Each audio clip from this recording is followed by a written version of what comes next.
Fala pessoal, continuando aqui com os nossos estudos sobre PG, agora é a vez da frente 2, módulo 16, soma dos termos da PG, que basicamente, para mostrar para vocês aqui, é jogo rápido. O exercício, né, eu já resolvi, vou trazer para vocês aqui, tem alguns exercícios bem complicados nesse módulo, então assim a gente vai estar com uma preocupação maior lá na questão dos exercícios, porque definir soma é tranquilo. Diferente da PA, por exemplo, que só tem uma fórmula para soma e que usa aquela propriedade da soma dos termos equidistantes, a PG, a gente vai ter que fazer uma separação para quando a razão for diferente de 1, e normalmente quando ela é limitada, né, quando ela tem um fim, ou então quando ela não tem esse fim, porém, o próprio exercício limita, né? Quando mesmo a PG tendo infinitos termos, ele quer saber a soma até o enésimo, especificamente, por exemplo, pode ter quantos termos forem, mas se ele quer a soma até o 20º, aí eu vou considerar só que ela tem 20 termos, aí acaba sendo uma relação, uma fórmula, que é usada para quando a razão não é 1, quando não é uma PG constante, e quando ela tem um final, né, um termo final onde você consegue chegar. Eu vou usar o primeiro termo e a razão simplesmente, e quantos termos que eu quero somar. Então a soma de n termos é o primeiro multiplicando a razão elevada a n, o resultado menos 1. Tem que tomar cuidado com isso aqui, porque lá no termo geral, galera, o Q vai estar elevado a n menos 1, ou seja, o expoente é n menos 1. Aqui não, o expoente é só n, e o resultado dessa potência você vai tirar 1. E na parte do denominador, razão menos 1.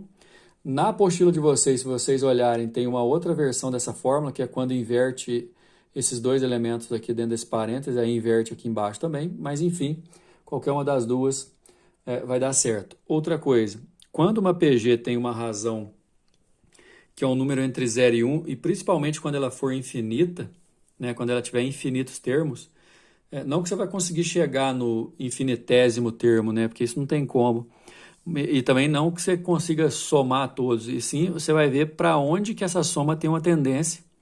É uma ideia que a gente usa de chamar de limite da soma, né, que você vai fazer em questões que a razão é entre 0 e 1, você vai pegar o primeiro termo e fazer dividido por 1 menos a razão. São essas duas relações que você precisa saber. A gente usa bastante essa primeira aqui, em caso de PG finita com a razão diferente de 1, e aqui PG infinita com a razão entre 0 e 1. Bom, outra coisa, antes da gente ir para o exercício, esse módulo aí traz também, pelo menos na parte teórica, não tem nenhum exercício sobre isso, a progressão harmônica, que a gente chama de pH, é uma progressão especial que é formada a partir de uma PA. A gente diz o seguinte, que os elementos estão em progressão harmônica quando são os inversos dos elementos de uma progressão aritmética. Então, dado uma PA A1, A2, A3 até o AN, se você inverter 1 sobre A1, 1 sobre A2, 1 sobre A3, 1 sobre AN, você tem uma progressão harmônica. Então, a progressão harmônica ela é formada pelos inversos dos elementos que estão em progressão aritmética. Por exemplo, olha uma progressão harmônica, ó, 1 sobre 9, 1 sobre 7, 1 sobre 5 e 1 sobre 3, porque se você fizer o inverso desses elementos, vai dar 9, 7, 5, 3, vai dar uma PA de razão menos 2. Ou seja, isso é uma progressão harmônica porque é formada por elementos que são os inversos de elementos que estão em PA. Número 1 do exercício, pessoal. José foi contratado com a proposta de, no primeiro dia, receber 1 centavo de real, no segundo dia, o dobro do dia anterior e assim sucessivamente. Esse tipo de questão é para justamente causar um desconforto, pensando, por exemplo, nós vai receber 1 centavo só, é muito pouco, mas olha só a pergunta, ó, após 14 dias, o valor total recebido por José foi de... Quer dizer, se eu somar 1 centavo do primeiro dia, 2 centavos do segundo, 4 centavos do terceiro e por aí vai, somando tudo em 14 dias, quanto que ele vai ter recebido? Primeiro que, vamos fazer a conta em centavos para não trabalhar com vírgula. Primeiro dia, primeiro termo, segundo dia, segundo termo, terceiro dia, terceiro termo, até o 40º termo, e eu quero somar tudo. Eu não quero descobrir quanto ele recebeu no primeiro dia. no último dia, desculpa. Mas eu quero descobrir quanto que ele recebeu em todos juntos. Aliás, a gente pode tirar a seguinte conclusão: no último dia, ele sempre vai receber o total que ele recebeu nos dias anteriores, porque vai dobrar isso sempre. Mas bora lá. A razão é 2, porque sempre vai receber o dobro, e o primeiro termo é 1. E eu quero uma PG nesse formato que vai até o 14º termo, ou seja, ela tem um fim. PG finita com razão diferente de 1 é essa fórmula. Primeiro termo, razão elevada a n, menos 1, sobre razão menos 1. O primeiro termo é 1, o n é 14, a razão é 2, então é só substituir, que aí 2 elevado a 14 dá 16.384, só que menos 1, 16.386, isso aqui em centavos, você anda com a vírgula aqui, ó, duas casas depois da vírgula, R$ 163,83. Muita gente, por estar ganhando 1 centavo no primeiro dia só, iria olhar isso com maus olhos, mas pensa bem, em 15 dias já vai ganhar o dobro disso aqui, ó, que vai dar mais R$ 320. Em 16 dias vai dar o dobro dos 320, 64. Em 17 dias ele está ganhando mais de 1.200 e por aí vai até chegar ao 30º dia. Imagina só quanto que ele ganharia em um mês, né? Seria uma boa proposta. Até porque seria 2 elevado a 30 aqui, né? Seria um número alto. Número 2, pessoal. A Secretaria de Saúde de um determinado estado brasileiro necessita enviar 640 estojos de vacina para N regiões distintas. Após avaliar as demandas de cada uma dessas regiões a serem atendidas, estabeleceu o seguinte esquema de envio.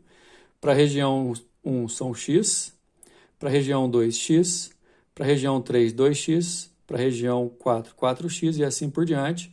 E esse padrão se repete nas demais regiões, ou seja, serão enviados tantos estojos a uma região, quanto for a soma dos já foram enviados para as outras anteriores. Então, você perceber aqui, para a região 4, o número de estojo é igual ao da região 3 mais a 2 mais a 1, certo?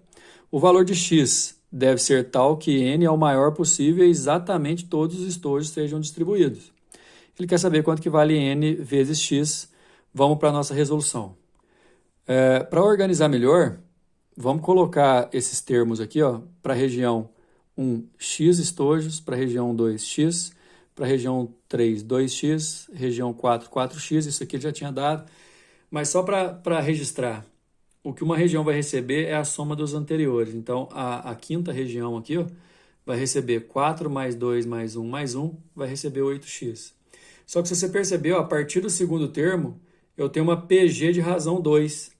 X, 2x, aí vezes 2 dá 4x, vezes 2 dá 8x. O próximo aqui, se você somar tudo, vai dar 16x e por aí vai. Ou seja, os 640 estojos, ele vai ter que ser distribuído entre o x da primeira região e a soma dessa PG aqui, certo? PG de razão 2. Agora, nessa PG, o primeiro termo, esquece esse x aqui e olha só do segundo x para frente, porque esse x aqui ele já está aqui. SPG é a soma desses termos que estão em PG. O primeiro termo é x. A razão não vai estar elevada a n, ela vai estar elevada a n menos 1, galera, porque eu não estou pegando todos os n termos da sequência. Eu pego do segundo para frente, então eu estou excluindo um termo. Então, por isso que vai ser elevado a n menos 1. Menos 1 aqui, beleza? 2 menos 1 aqui embaixo vai sumir. Eu vou fazer a distributiva aqui, fica x, que multiplica 2 elevado a n menos 1 e menos x. E isso aqui, essa expressão aqui que está no meu lápis, é o valor das SPG que eu coloquei aqui. O que vai acontecer? Se eu substituir 640 SPG é x vezes 2 elevado a n menos 1 menos x, com esse mais x, esse x negativo vai cortar, vai ficar só x elevado a 2, x vezes 2 elevado a n menos 1. 640 é isso. Aqui a gente tem uma potência de 2, e como o n tem que ser o menor possível, igual falou no enunciado, esse número aqui tem que ser a maior potência de 2, que dá para dividir os 640, porque aqui não pode dar vírgula. E a maior potência de 2 que dá para dividir os 640 é o 128. Por isso que eu vou falar que 2 elevado a n menos 1 dá 128. 128 é 2 à sétima. Se eu igualar os expoentes a partir de agora, o n dá 8. Sendo n igual a 8, aqui vai dar 128 mesmo, passou dividindo o x